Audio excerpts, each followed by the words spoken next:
यहां तो आपने ज्ञान की बात कही थी कि हम तो एक ही मानते हैं। अच्छा जी, आप हर 100 किलोमीटर पर नई मस्जिद में जाते हो, कोई नई चीज मिलती है क्या? वहां नई चीज मिलती है जो देवा शरीफ में है वो कलियर पीर में नहीं है क्या? और जो हरारे से ये चरारे शरीफ में है वो अजमेर शरीफ में नहीं है क्या? फिर गजब बात करते हैं लोग। वहां हजारों है क्या? नहीं ना। आपका माथा वहां झुकता है, बार बार झुकता है। और छोड़ो, ये तो अल्लाह और भगवान की बात, उनको क्या वो क्या सफाई देंगे और किस मुंह से सफाई देंगे जो भारत से कई हजार किलोमीटर दूर एक बेहद ठंडे मुल्क में बाबर भाईजान कह के कुंडी खटखटाते रहे 3 पीढ़ियों तक। बोले बाबर भाईजान तुम्हें मेरी कसम एक बार मेरी ओर देखो तो। अब वो तो कब्र में दफन, वो क्या देखे, मर तो यहीं गए थे, यहां से तो बॉडी गई थी। नमस्कार दोस्तों, स्वागत है आपका द फर्स्ट डिबेट और अमिताभ अग्निहोत्री जी की बहुत ही जबरदस्त और बहुत ही धमाकेदार डिबेट वीडियो में। सर्वप्रथम दोस्तों मैं अंग्रेजी नववर्ष की आप सभी को बहुत बहुत बधाई देता हूं, शुभकामनाएं देता हूं। तो दोस्तों डिबेट का टॉपिक तो कुछ और था, लेकिन दोस्तों मैं उस टॉपिक की बात नहीं करूंगा क्योंकि दोस्तों उस टॉपिक से रिलेटेड ये डिबेट हुई नहीं। ये डिबेट हुई है दोस्तों 2 परिवार की वजह से। वो ये कि दोस्तों इन्होंने हिंदुओं को रिझाने के लिए अपने क्षेत्रों में मंदिर तो बना लिए, लेकिन दोस्तों इनके पूर्वजों से लेकर अब तक ये कभी राम मंदिर गए नहीं, कभी काशी विश्वेश्वर गए नहीं, कभी श्री कृष्ण जन्मभूमि गए नहीं। लेकिन दोस्तों ये कह रहे हैं कि हमने तो अपने यहाँ पर बहुत मंदिरें बना ली, लेकिन दोस्तों आपको तो ये पता है कि जो जन्मभूमि का महत्व होता है वो कोई और मंदिर नहीं ले सकता, भले कितना ही आदर सम्मान हो, कितनी पूजा की जाए, लेकिन जो जन्मभूमि का सम्मान होता है वो कोई और मंदिर ले नहीं सकता। तो दोस्तों अमिताभ अग्निहोत्री जी ने इस डिबेट में यही बातें कही है और भी बहुत सारी बातें की है दोस्तों। ये बाबर की मजार पे चले जाते हैं, बाबर के कब्र पे चले जाते हैं, यहाँ वहाँ चले जाते हैं, लेकिन इनका बुलावा यहाँ नहीं आता है, इनका बुलावा वहाँ आता है। दोस्तों इस बात को आप जानते हो, अमिताभ अग्निहोत्री जी ने कई डिबेट में ये सब बातें रखी है, लेकिन दोस्तों ये डिबेट अलग इसलिए है कि कुछ अंदाजी अलग है, कुछ विश्लेषण ही अलग है अमिताभ अग्निहोत्री जी का इस डिबेट में। शुरू से लेकर लास्ट तक देखना दोस्तों, आप मुझे गलत नहीं मानोगे कि मैंने सही कहा कि विश्लेषण कुछ अलग है, कुछ अंदाजी अलग है, जो आपको इस डिबेट देखने में मजा देगा और आपको फुल आनंद प्राप्त होगा इस डिबेट में। तो इंटरेस्टिंग डिबेट वीडियो दोस्तों पूरा देखिए। Let's start this debate.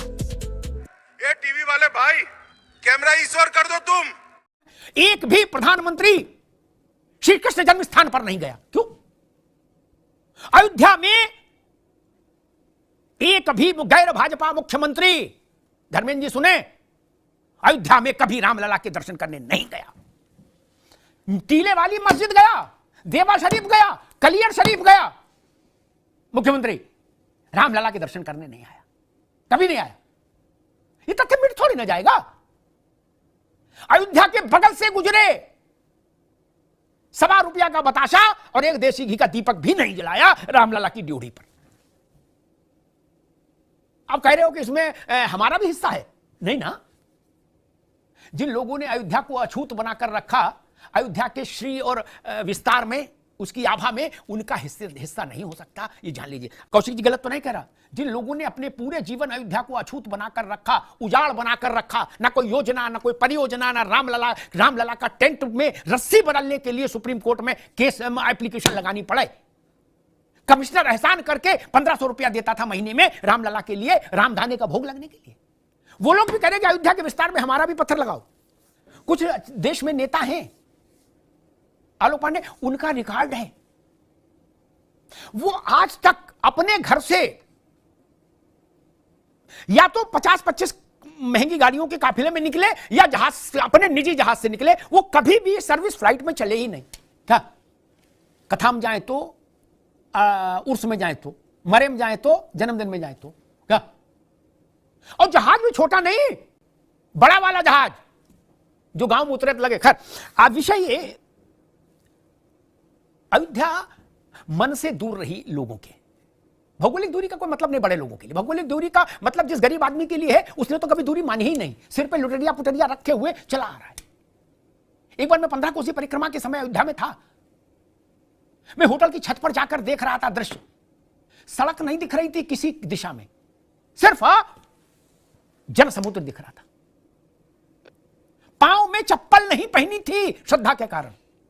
दूरी का मसला नहीं है, वरना इस देश के एक बड़े राजनीतिक परिवार के बड़े लोग बाबर के मजार तक हो आए कई बार।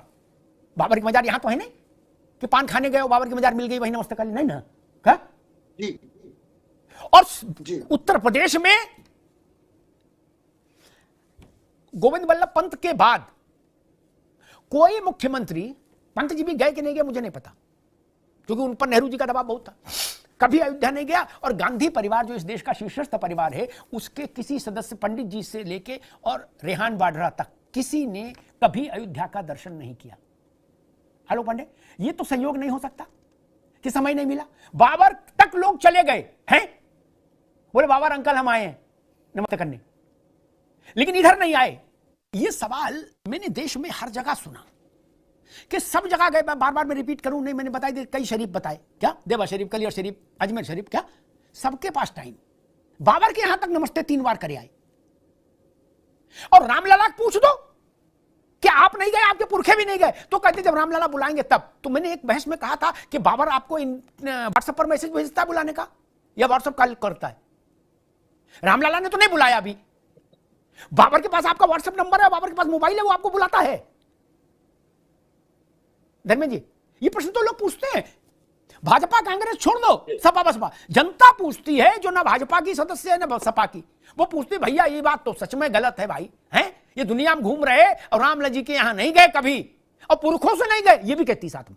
बात अयोध्या की आप आज गणना कर रहे हैं, 1840 के कुंभ की भीड़ कहां से आई थी जिसमें भगदड़ हुई, हजारों लोग मरे। ये लगातार उस समय आबादी कितनी रही होगी अमिताभ जी? आज करोड़ों में, उस समय लाखों में, 100 करोड़ के ऊपर है, 150 करोड़ की आबादी है हिंदुस्तान की। उस समय कुछ 20-30 करोड़ रही होगी, 40 करोड़ रही होगी। उस रेशियो में जो है, आप चाहे 1840 लीजिए, 1906, 1905 की, या उज्जैन की, देहरादून की भगदड़ हो, या हरियाणा, हिमाचल प्रदेश की हो, चाहे और देवस्थानी हो, समय समय पर। तो ये कहना कि भीड़ नहीं होती, केवल लाभ आने लगा पर्यटन के, ये बिल्कुल रिलेवेंट नहीं है, सही बात नहीं। दूसरी बात देखिए, 2-3 चीजें होती है। आप करें दिखावा नहीं, गए नहीं भाई, पूरी तरह से जो पूजा पाठ है, ईश्वर की भक्ति पूर्णतया निजी है, ईश्वर पर आस्था और समर्पण का विषय है, और रील का विषय नहीं है जो भारतीय जनता पार्टी चाहती है। आस्था का विषय है, केवल भव्यता का नहीं है, दिव्यता का भी है। जब तक दिव्यता नहीं होगी देवस्थानों पे, केवल आप पिकनिक मनाने के लिए वहां नहीं जाते हैं, वहां जाते हैं ईश्वर में विलीन होने, ईश्वर के प्रति अपनी श्रद्धा प्रकट करने, उनसे ब्लेसिंग्स लेने। इसलिए थोड़े जाते हैं हमको संख्या गिनवाना है, उनको रील बना करके डाल देनी। भारतीय जनता पार्टी के नेताओं की तरह वही सनातन की परिभाषा करने लगेंगे।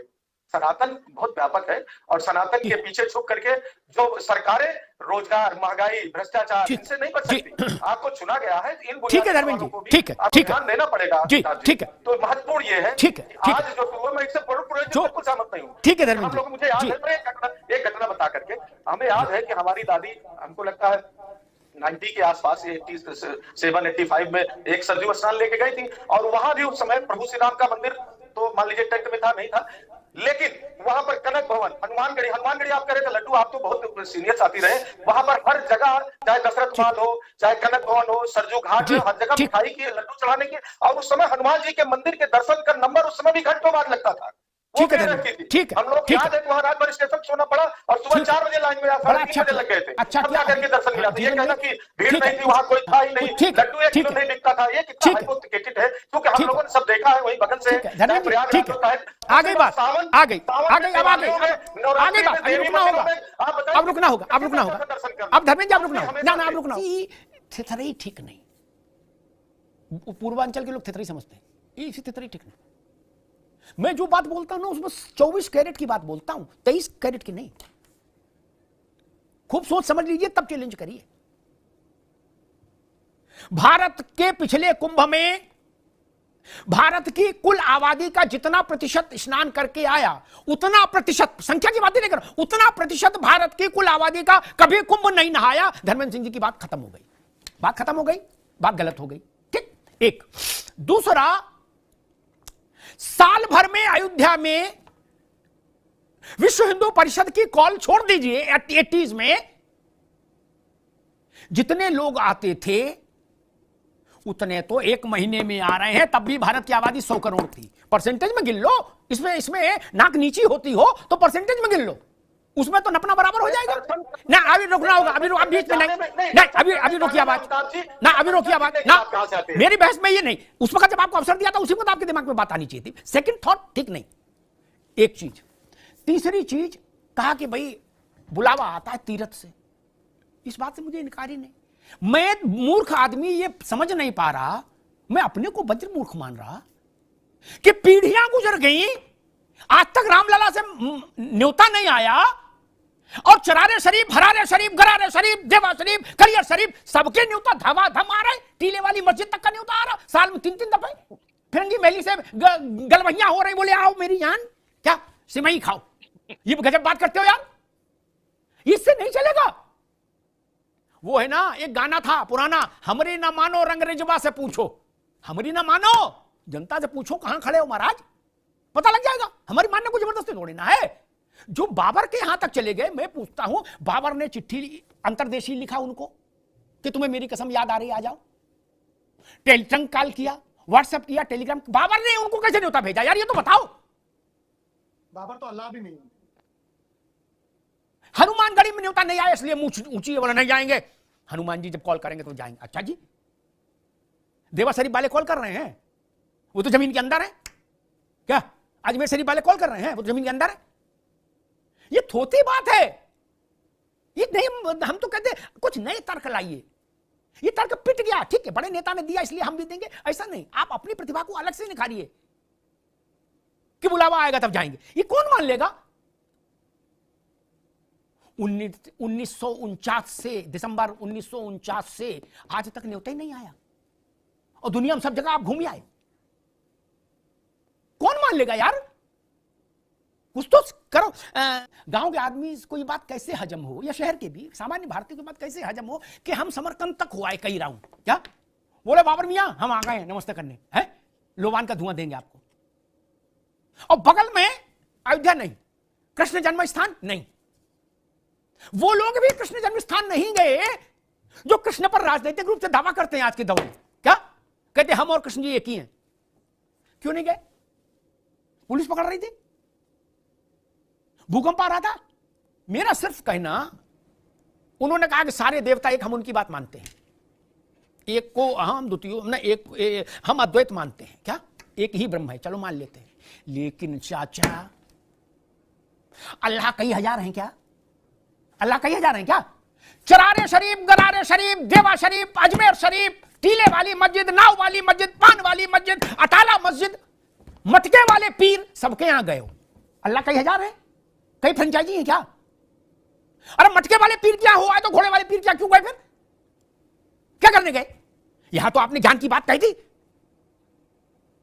कि हम तो एक ही मानते हैं। अच्छा जी, आप हर 100 किलोमीटर पर नई मस्जिद में जाते हो, कोई नई चीज मिलती है क्या।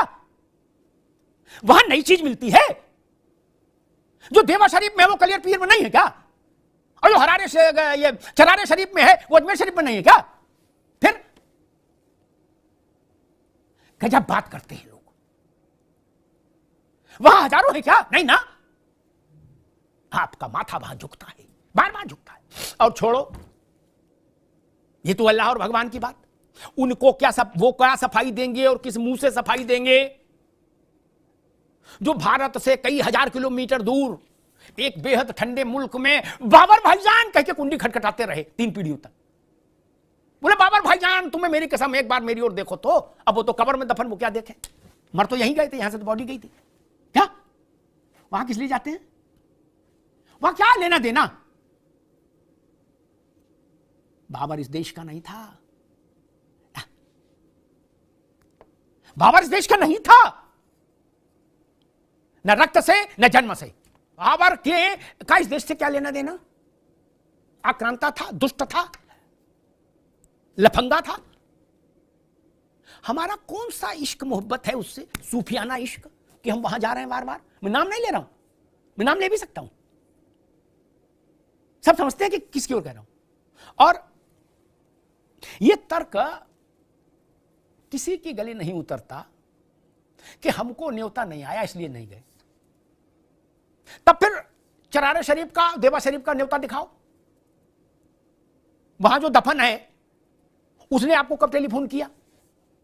कोई मंदिर दुनिया का, उनसे बड़े मंदिर बन सकते हैं, उनसे भव्य मंदिर बन सकते हैं, लेकिन कोई जन्म स्थान नहीं हो सकता, ये जान लीजिए।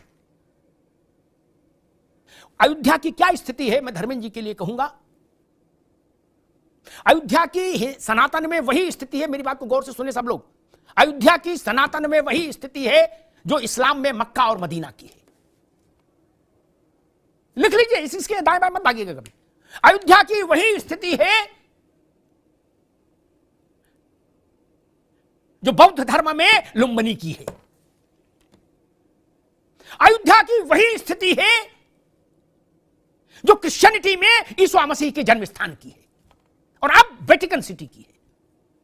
वो लोग नादान हैं या धूर्त हैं जो ये कहते हैं कि सारे मंदिर एक से हैं। यार नहीं जी, किसने कह दिया इसे? ये बात है तर्कहीन है। दुनिया के जितने धर्मों के सर्वोच्च तीर्थ स्थान हैं, अयोध्या की तुलना सिर्फ उनसे हो सकती है, उससे नीचे किसी एक पायदान से नहीं हो सकती। मैंने बात एक बार नहीं 100 दफे कही है। इसे इस प्रपंच में नहीं फंसाना चाहिए जनता को कि हम भी तो बनवा रहे हैं अपनी गली में। नहीं जी, गली का मंदिर भी बनने है, श्रद्धा का स्थान है, बनवाइए। पैसा ज्यादा तो अच्छा बनवा देंगे, कम पैसा कम अच्छा बनवाएंगे। लेकिन आप अयोध्या नहीं हो सकते। और जिनको ऐसा भ्रम है कि हम अयोध्या का बराबरी करने के लिए अपने मोहल्ले में मंदिर बनवाई दे रहे हैं, उनको भ्रम दूर कर लेना चाहिए। इस देश में लाखों मंदिर हैं, लेकिन अयोध्या कोई नहीं हो सकता। भगवान कृष्ण की जन्मस्थली कोई नहीं हो सकता। विश्वेश्वर महादेव कोई नहीं हो सकता, जहां जिसमें भगवान शिव कहे कि काशी मेरी देह है, देह। दुनिया में कोई दूसरा उदाहरण दे दीजिए। इसलिए यह बात बिल्कुल बेतुकी है कि हमने भी तो मंदिर बनवाए। अरे अच्छी बात है। इस दुनिया में मेरे ख्याल से 50 लाख 1 करोड़ मस्जिदें होंगी, छोटी बड़ी मिला के। क्या होंगी ना? लेकिन कोई मक्का नहीं हो सकता ना शहर मदीना हो सकता कोई ना, नहीं ना। हाँ बोलो महाराज, हाँ तो जोर से बोलो। हाँ भी नहीं बोल रहे, बताओ क्या करोगे? हाँ भी नहीं बोल पा रहे, बताओ फिर कैसे जीवन चलेगा? ये तो दोस्तों डिबेट हो गई खत्म, वीडियो हो गई पूरी। उम्मीद करता हूं दोस्तों अमिताभ अग्निहोत्री जी की ये लेटेस्ट डिबेट वीडियो आपको पसंद आई होगी। खासकर अमिताभ अग्निहोत्री जी की लेटेस्ट ट्रेंडिंग डिबेट वीडियो देखना आपको पसंद है तो फर्स्ट डिबेट के इस यूट्यूब चैनल को आप सब्सक्राइब करते जरूर जाइएगा। मिलता हूं मैं दोस्तों आपसे अगले वीडियो में, तब तक के लिए जय हिंद, वंदे मातरम।